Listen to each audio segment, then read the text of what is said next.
Join me with artist Penelope Umbrico as we discuss her contribution to the 2010 exhibition Housed, as well as her recent work and interventions made in response to the COVID-19 crisis. In our conversation, Penelope unpacks photography's shift from a reflective to a projective medium, underscores her ability to find things in pictures and archives through cropping and editing, and illuminates what could be the completion of photography as a medium as we move to consistent screen time. I'm Joseph Maida, and this is Housed2020. I thought we could start, as I was saying, with the work of yours that was included in Housed, the exhibition in 2010. And one of the things that I was thinking a lot about when putting that show together was at the late 90s and early 2000s, we both know that images of domesticity that showed a figure in their living room or in their kitchen, sort of in the stage of domesticity, have become ubiquitous. And I was curious about ways in which either the very small detail or the pulled back like Google Earth view could tell us more about the current state of affairs than the kind of middle ground domestic picture. And that's why I was so interested in what you were doing with mirrors. So let me share my screen and maybe you can tell me a bit more about that project as it relates to the home and your practice. Yeah, it's interesting that like 10 years ago, I was making that work, but I had just also started making TVs from Craigslist, right? Mm-hmm. And actually, as you're describing the conceptual framework of the project of Housed, TVs from Craigslist is such a better, like in a way, it's kind of a stealth project about what's going on in the home, and it really does show you something that's not intended to be on display, right? Like there's a kind of inadvertent reveal in that work. Mm-hmm. And this work is almost the exact opposite in that this work expresses what a consumer market thinks its consumer wants to see, Mm-hmm. right? Or the thing that the consumer market, and therefore us, are willing to replace ourselves with when we look in the mirror. Mm-hmm. It's interesting because, yeah, I think we should talk also about the other works that you've done with collective archives, the eBay TVs. One thing I should note is the image that was included in particular in Housed in 2010 was this image here. And the reason why it was included, beyond the fact that your work sort of works so well in terms of the ideas the show was investigating, was that it was placed over Alice Austen's fireplace. So it actually mirrored a kind of detail in this Victorian home, which was actually what was being sold in the late 19th century. But for Austen, as a queer person, as a feminist, she was living in this kind of Victorian fantasy that was being sold to the mass public. But in many ways, she actually was not that. Right, and that's true of all of us, right? Like we live, like looking at your white couch behind you, or like there are all these things that we are sort of we're constantly being marketed to, right? Being sold a kind of narrative about who we think we are. For sure. So it's really nice that I wasn't actually making a comment about the relevancy of the work within the context, and I think that actually even makes it more interesting that this is about a certain kind of erasure. But I hadn't realized actually to the extent that the project was about those, like looking at another kind of domestic space. Mm-hmm. Yeah.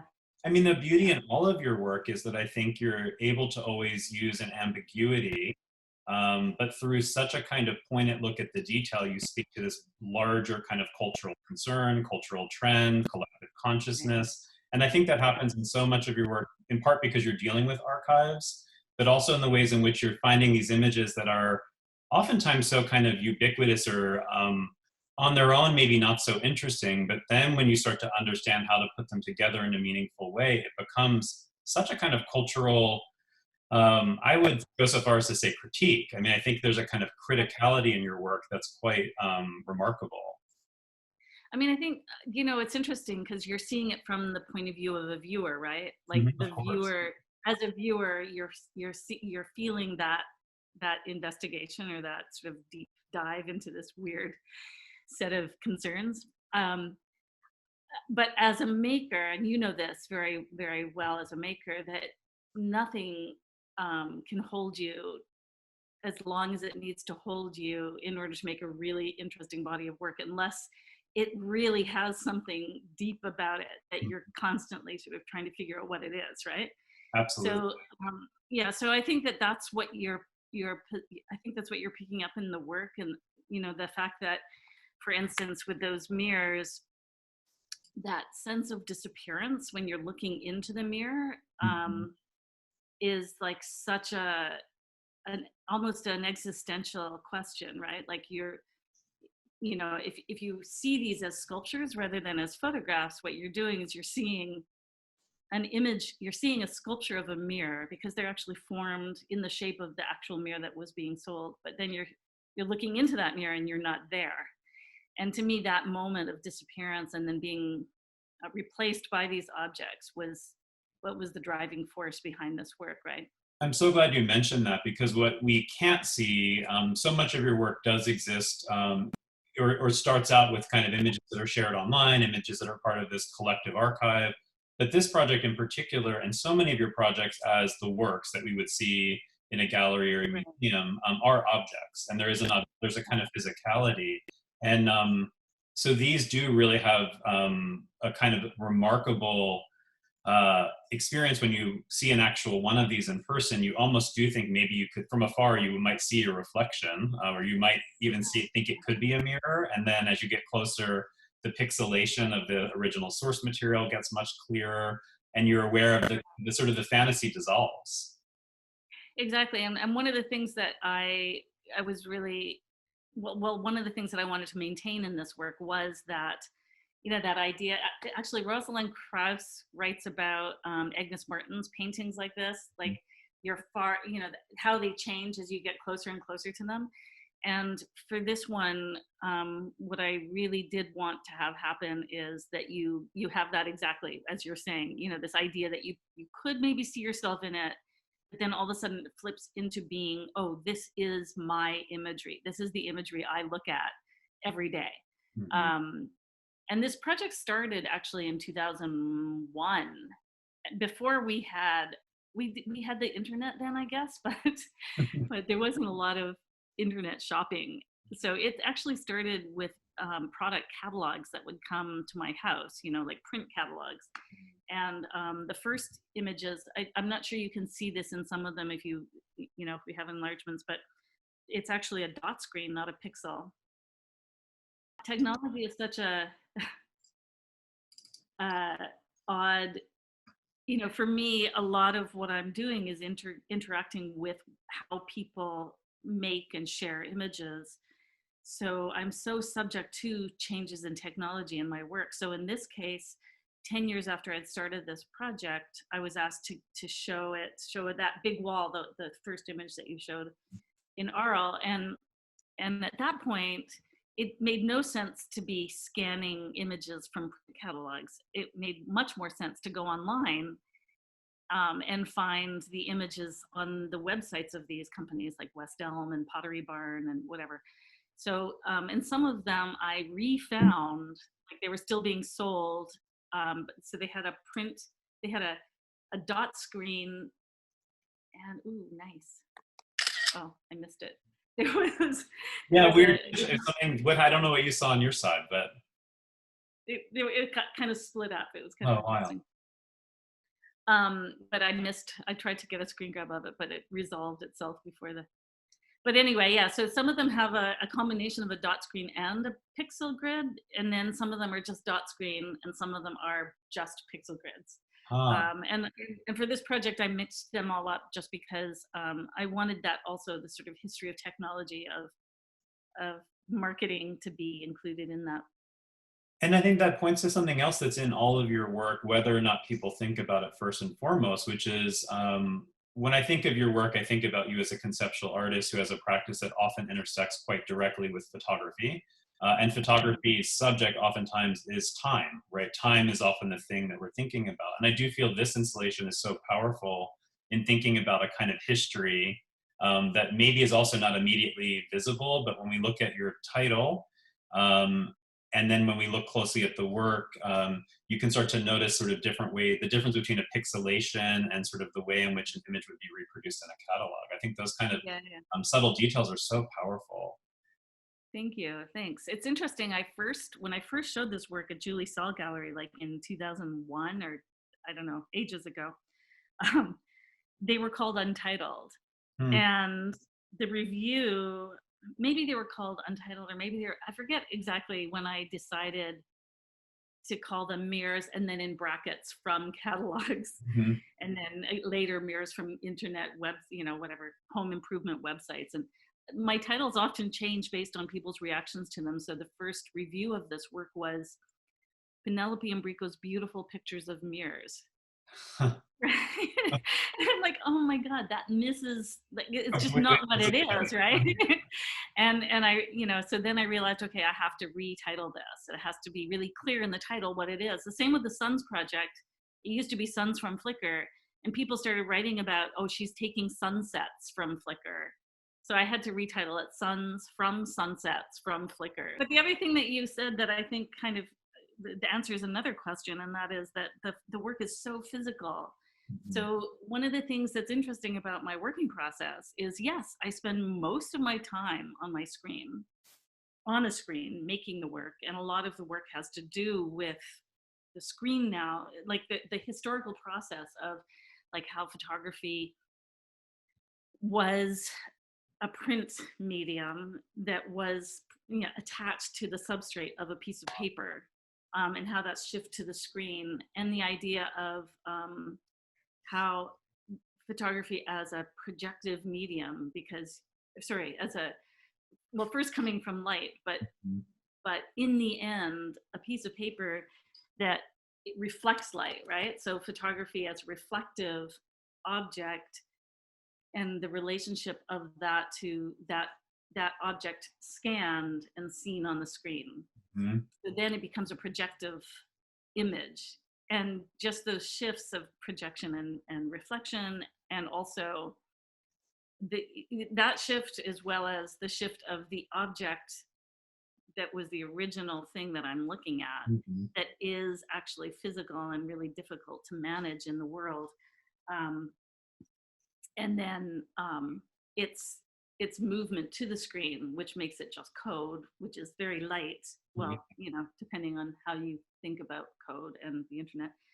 And then that translation again back into a physical object in the real world, right? I mean, I think Um, what's amazing is you, I think, have always been aware. If you even look at the work that you made for mirrors from 2001 for about a decade, the increase in amount of screen time one is spending is actually even maybe shown if someone's paying close attention to the mirrors. yeah, And now when we're here in 2020, a new work that you've done, which is your contribution to Housed 2020, is this coloring book, which actually has, I think, a very meaningful title, Sun Screen. I'm going to pull up the image that's on the front of your website, and then we can actually look at. So this is the kind of introductory image, the Sun Screen coloring book here. But could we talk about this new work that you've made, which I think you've probably done very, very recently, and deals with so many of the things that we're talking about, and right. has so many layers to it. So let me pull up the. I love that you see that, Joseph. I just, yeah. It's really interesting to have someone else navigating my work. I love this. At one point I was thinking, oh, maybe I should offer to share my screen, and I'll walk you through all these things, but I love that someone else is doing it. Yeah, I mean, these come from, if you want to go to Suns, if you go to Suns, yeah, and that's the PDF. I mean, really, this comes out of the idea of seeing on Instagram so many parents. Oh my God, I don't know what I would do if I had kids at home right now. Um, but so many parents, trying to figure out how to homeschool their kids Uh-huh. and work at the same time, and people posting things about coloring books and coloring today, and it's coloring book day, and then I've always been sort of fascinated by coloring books, just because this has there's a connection in my mind, of coloring books to learning and reading. And when I was a kid, I mean, this is going to sound really like a faraway tangent, but when I was a kid, we had these boxes that we had to in school that we had to read these little stories and then answer questions, and you would work through these boxes into different colors. And they were like, the red group was the easy stories, and then they got more and more complicated as they went on. I hated those. I know so many people who loved them, but I just hated them because I would just, I don't read fast. I read really slowly, but for nuance and for the sound of words. And so I was always the slowest one. And the coloring books also, I could just never stay in the lines. I mean, I could if I wanted to, but it was never interesting. It wasn't, I thought coloring books were the most ridiculous thing. Anyway, um, and I don't know why. Maybe my parents never bought me coloring books, and then when I was introduced to them, I'd already made my own or something. I don't know. But yeah, just I things mean, like my grandfather telling me, you're a really bad artist because you're not staying in the lines, right? Where I'm like not staying in the lines on purpose. So, mhm. so there's that kind of relationship to coloring books, but then also what's going on now, and thinking about like, so that was a tangent, but just But I thinking think in about some ways like it what this sort of modernist, because we're actually, even though people call us in this time of sort of post-internet or post-postmodern or whatever, I think we're still dealing with the aftermath of modernism. And I just like the fact that, or not like, I'm just really intrigued by the fact that we're getting most of our sun or most of our light on screen. And that Suns project, if you want to flip to the Suns project, sorry, this is like really this one here, yeah. yeah. So yeah, now you can't see it actually because I did this intervention on it, but people were talking about, if you go to my books, Mm-hmm. down at the very bottom, the cover of the book actually will show an image of photographs. It's called Photographs. Right, yeah. Yeah. There we go.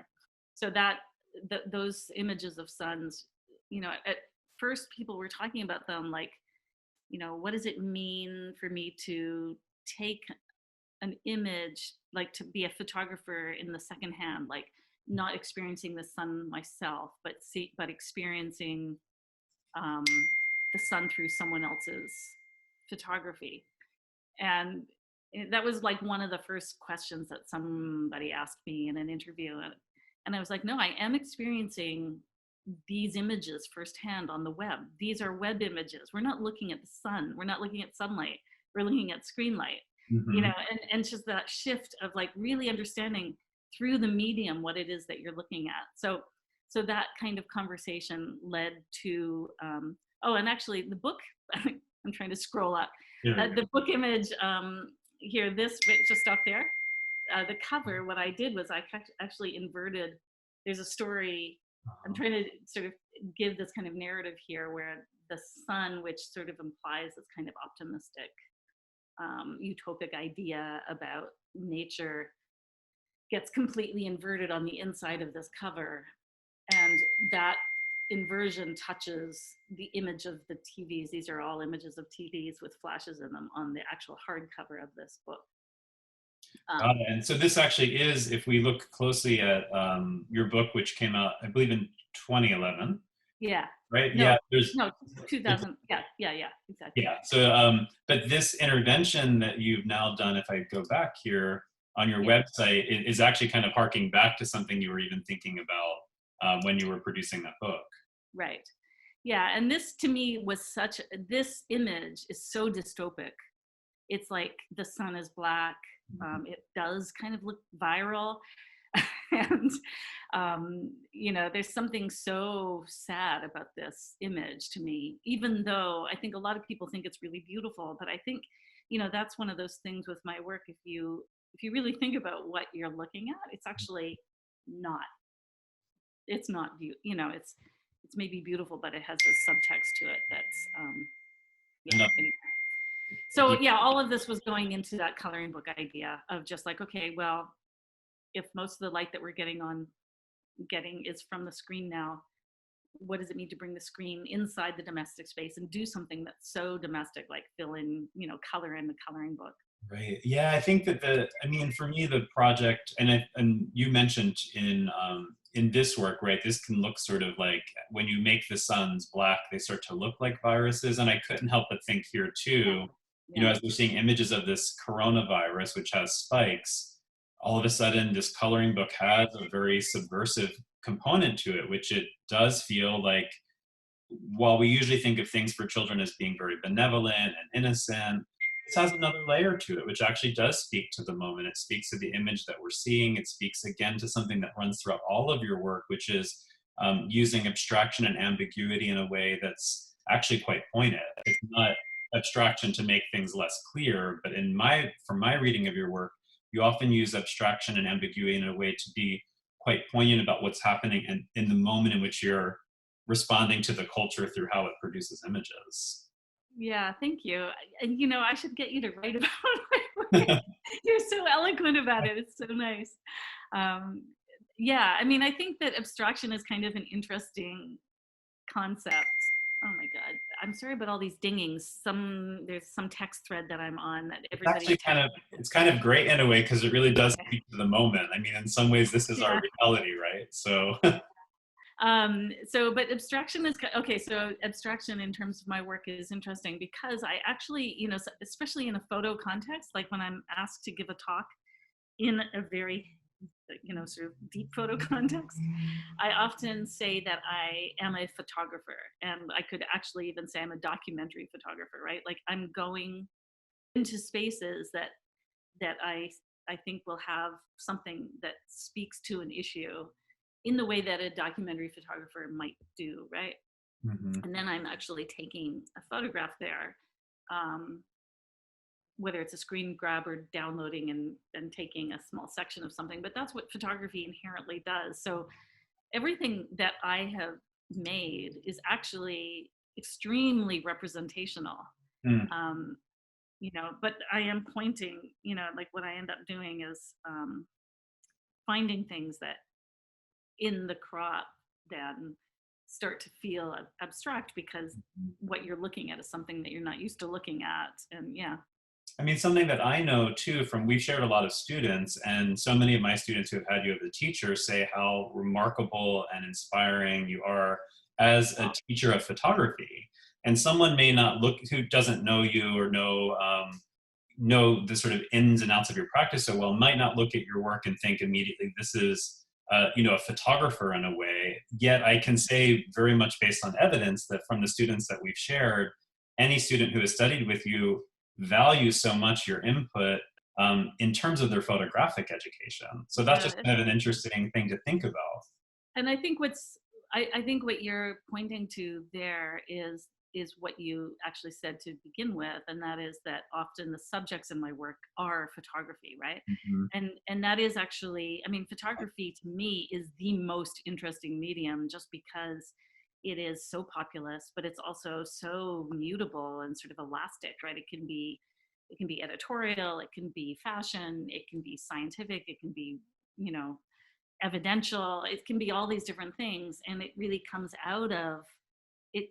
It's sort of the first medium that is a product of and produces modernist ideas, a product and produces everything, right? Like it's a product of technology, and it also produces technology. It's a product of so so there's something about it that is just, it's kind of a never ending fascinating subject to me. And I think what's interesting about that in terms of teaching is um, pretty much anything in photography is interesting to me as a subject matter, and I can easily dig deep into anything. But the other aspect of it is that any conversation around it is fascinating to me. Mm. So I think if the students are getting something, it's also that they're understanding that I'm equally excited about the things that they're talking about, right? Like it's not like I feel like I have to teach this stuff. It's like I really want to be engaged in the dialogues that we have, because it actually informs me also. Which I really believe that so much, that the best teachers are the best learners, right? If we're in the Yeah, classroom going in to learn, then we're actually going to teach really well. And maybe that is why the students are having such a strong response to how you've been instructing them over the yeah, last decades. Because I do think that, people understand that that's your sort of approach. And I also yeah, feel like as teachers, we have an opportunity to teach by doing, because you are someone who's always working. I know this about you. Your practice is always happening. You're even in this call, right? You're finding a moment where there's a technical glitch in the screen, and that could potentially be something. So, how do you maintain maybe this is a good moment to talk about your actual practice, and sort of what is your practice looking like these days? Has it shifted at all? Have you formed any new patterns? And will those patterns potentially become habits if the world remains as we know it for the coming months and even years? yeah. It's interesting. I think that's, and I was kind of going, I was trying to kind of answer that question too, just talking about the materiality. So the process of how I make work actually hasn't changed. Hmm. Like I brought all my computer stuff home so I could work at home, because the idea of trying to get to my studio every day was becoming kind of daunting. Um, but um, it was easy for me to bring the physicality, it's easy for me to bring the physical computer to my Hmm. house and still continue working. And Right. and actually, I used to have my studio at home until a couple of years ago, and discovered that when I had my studio away from home, I was actually more disciplined about when I worked. And I go to my studio and just work, and then come home and not work. I'm back in that sort of older thing where now I'm working all the time, which which which is fine, because I actually kind of enjoy that. That's how I normally, that's what I'm used to. Um, but I think the thing is, it's something I talk to my students a lot about also, is that especially my graduate students who, I have these kids that are, well, they're not really kids. I just call them kids. But I have these students who are graduating, in with their MFA, their thesis. They did their thesis project for 2 years or 1.5 years, um, in real life. I keep saying in real life, like the IRL kind of thing, but this is real life now. So, but so they're all like, some of them are trying to scan their works and then put them on the screen. Their exhibition is going to be online. They're graduating online. Um, and I think one thing that's really important is for them to understand transcription in a way that, that you have to actually transcribe your work. You can't just stick it on the web and expect it to function the way it does on a wall in a brick and mortar space. And for some photographers, they can do that, right? Like some images are so much about the illusion behind the surface of the photograph, and that the photograph kind of disappears, that the photographic surface disappears. Some of your portraits, for instance, would work very well just seeing them on a screen, because the flatness of the screen disappears in the same way that the flatness of a photograph disappears. But installational works that depend on scale, like really depend on scale, um, it's I've been thinking about like the idea of portraiture, and that like as we get used to seeing each other in Zoom space, Mhm. then portrait images that are portraits might start to feel more at home on the screen, Mm. you know whereas our older models were seeing each other in person, so like seeing a print on a wall is the norm.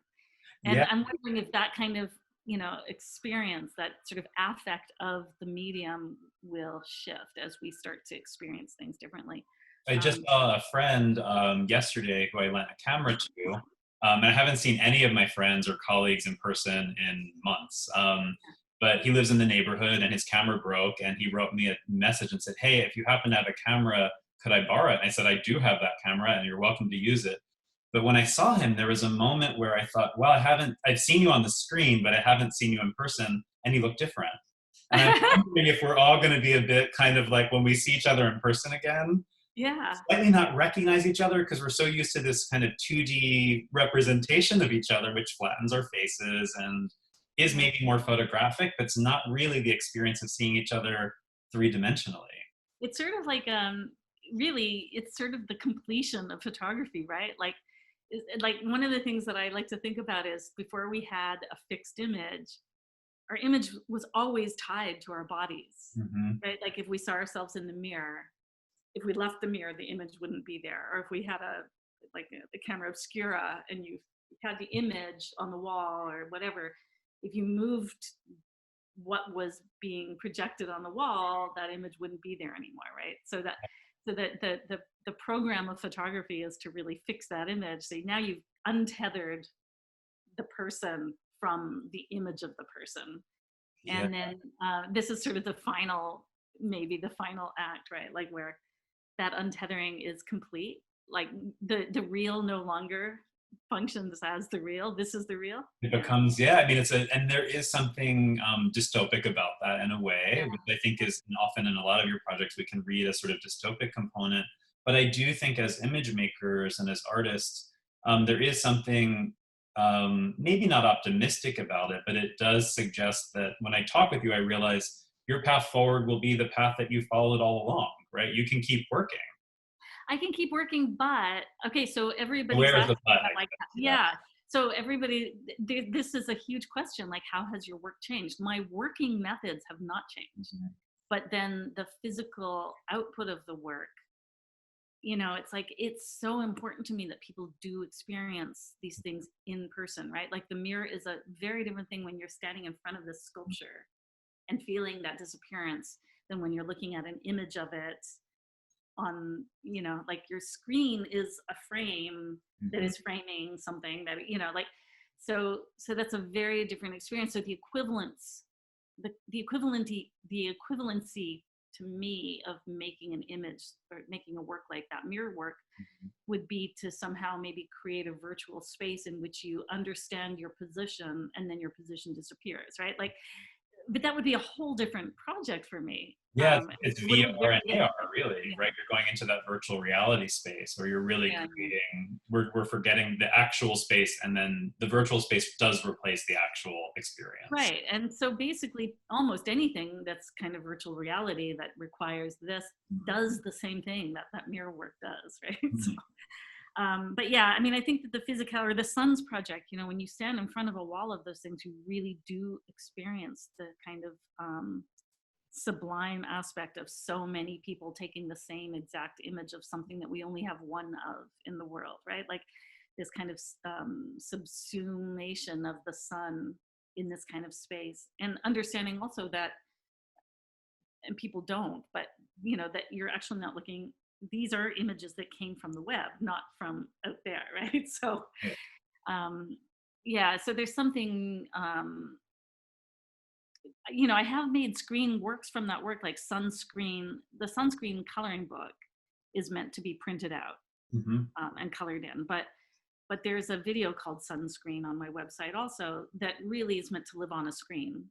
Mm. And So also that's the screensaver, Penelope? there's a screensaver Uh-huh. and another one called Sunscreen. So they're both sun video pieces. Okay. The screensaver is meant to live on a laptop, and then Sunscreen is basically, it can be on any screen, but it's I videotaped a slow dissolve between a lot of the suns, and I not videotaped, I video recorded with my iPhone um, that video that I had made. So the what's happening in that image, in that video, is that the pixel resolution of the iPhone camera and the pixel resolution of the laptop screen are conflicting and creating this moire pattern. So the sun is kind of coming in and out of resolution, getting dissolved into the screen and then coming back out of the screen. And through that, well, I mean, that was sort of a project that I really wanted to speak to the sun being in the screen, to sort of emphasize the fact that all of these images of suns that we're seeing on the screen are screen light. Um, but so yeah, those images, those projects actually live on the screen and they need to be seen on a screen. Mm, you And made me just think of something. Oh, go ahead, go ahead. Well, just like if this becomes the reality, I will start working more in that direction, right? Where I'm making work specifically for screen presentation. Um, yeah, I was just thinking in terms of that, with your sunscreen coloring book, the title made me think about an article I read recently, which is one of the items in our consumerist culture that has seen a remarkable drop in terms of consumption, is sunscreen. People are buying groceries at an unseen rate, but no one is buying sunscreen. And I yeah, wonder if we're going to see an uptick in, special glasses to protect our eyes now, right? Because maybe our skin is not so vulnerable because we're in the sun a lot less, but maybe our eyes are getting fried. yeah. It's an interesting thing about eyes getting fried. When I started working on that Suns project, the Suns from Yeah. Sunsets from Flickr, um, the first the first museum to buy at SF MoMA bought 1,440 of those, and that was the first acquisition. So I had to lay them all out into 1,400. I had to, when I sell that work, I lay out an arrangement of them that becomes the unique. Has a Mhm. I do a search on Flickr for the number of sunsets at the moment that the acquisition happens and the date. So that number and the date become unique, but also the arrangement that I make. And cropping through and going through these 1,440 images of suns, what ends up happening is your eye does this kind of, when you look at an image of a sun, your eye dilates the way it would if you actually were looking at the sun, right? And oh my God, my eyes just, I really think I lost like 30% of my vision when I Wow. was working on that. And then I think they got used to it and they stopped dilating now when I look at images like Uh, that. you've adapted. I guess that's, I I guess the hope here is that, maybe the resilience of humans is that somehow we adapt, right? Even if it Our took, eyes are adapting. we're adapting as we go along. I was joking around with a friend the other day saying, like, will we get, like, because right now I can't, it's hard for me to look you in the eye because my Yeah, camera is here, but yeah. maybe I'll start to develop some kind of third eye, or at least, my Right. offspring would, or something. Or just know to not look at the, yeah, it'll be like this autistic thing where then when we see each other on the street, we'll be like talking to each Looking, other like this. yeah, so then we'll have to recalibrate. I guess it depends how Yeah, long we're in this state. yeah, yeah. Yeah, Um, no, I think for sure I adapted to looking at the sun on the screen, but when I go out now, I just like, oh my God, I have to wear a visor when I go out because the sun is just like way too bright. Yeah, So it's a whole new reality. I yeah. want to just ask you one last question, which is, as you look ahead, so we talked about your practice, but just in terms of your life, will your summer look like the previous summer, or will it be do you have any plans for the summer? Because something I'm thinking a lot about, as artists, we're often thinking about plans and sort of Mm, what we're working on, what we've completed, what we'll do next. yeah. How are you navigating that component of not just your practice, but your life? It doesn't seem like it's going to be any different. And the sad thing about it is that, well, actually, the great thing about it is all the projects that I've been working on are going forward. Amazing. I'm not entirely sure how that's happening, but and one of them is a big installation that it will be in Switzerland, and I have to learn Rhino for that, and or some kind of 3D software so that I can actually figure out how this thing is going to work. And I've been, yeah, whatever. One of them is a book project. It's with Der Greif, which is a photo magazine, and I've been asked to edit. Well, before this all happened, I had been asked to edit this issue, and it's so kind of weirdly serendipitous. The theme I decided to choose. I was thinking about. I've done a lot of work around campus surplus because every time I go and give a talk at a college campus, I often like try to find the surplus room and take photographs. And then I did a project at Bennington about that. They have this huge space to show work, and so I made a whole project around the surplus in these big institutions. And so the theme of Der Greif is surplus management. And then all of this started to happen. So, and the idea of it is that I created this open call asking people to send in images of surplus from all over the world, hoping that I would discover different kinds of surplus. Because the other aspect of my work that I've been sort of dealing with recently, or like newer ideas, have to do with surplus electronics and e-waste and stuff like that. So also related to the screen. But so this is a project that has just taken off, and like we've got like, I don't know, a lot of people sending in images, which is great. And going through them. I'm actually part of the call was to make sure that people understood that I would be using the photographs, not just simply putting one photograph on a wall, on a page, but treating the magazine as a kind of architectural space through which, you know, images will connect to other images, so that I'm creating a new space within the book of the surplus. And then there's a bunch of offshoot projects that are going to be happening with that. But yeah, so that's going, I mean, I'm just working on a lot of things, and it's going to be like all the summers where I wish I could get outside, but I'm actually stuck on my computer trying to finish stuff. And I, you know, we sold our car like 5 years ago, when we realized we were parking it and then leaving it and taking taxis because we got a good parking spot and didn't want to lose it. Right. So we don't have a car, no way to get out of the city other than to take a train. And that's kind of not within the realm of possibility right now. So we're stuck in Brooklyn, which is fine. We have a garden, which is the saving thing for me right now, because trying to go to the park, the last time I went to the park, it was like hundreds of people, like with no masks and breathing, you know, jogging. You know, I was just like, oh, I'm not going to do this. But the garden is great. Yeah, I think having a little bit of outdoor space where you don't have to have, I mean, I think part of the beauty of New York is we have so many people, but at this moment, I know what you mean. Everything is so incredibly crowded.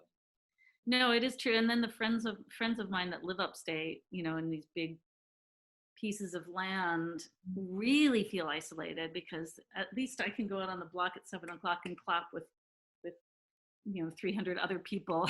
Yeah, and we can connect. Nice.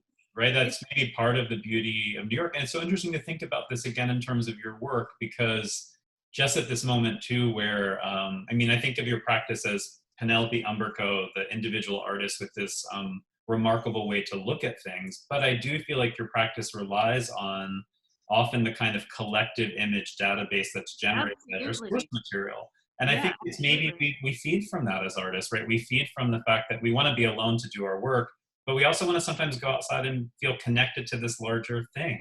And I do think the 7 p.m. applause, I keep wondering how long they'll go on, but it is kind of this thing that at the end of the day, I often forget it's going to happen because I'm so in my work.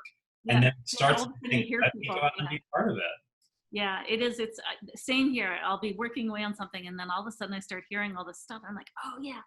And it is, you know, okay, for sure, it's for the people who are still working, right? Like the caregivers and the delivery people and stuff like that. But I really think actually the reason it's still going on is it's for us, right? It's for us. Yeah, keep us all connected. Yeah. Well, I think that's a great spot to end. It's been such a pleasure to talk with you.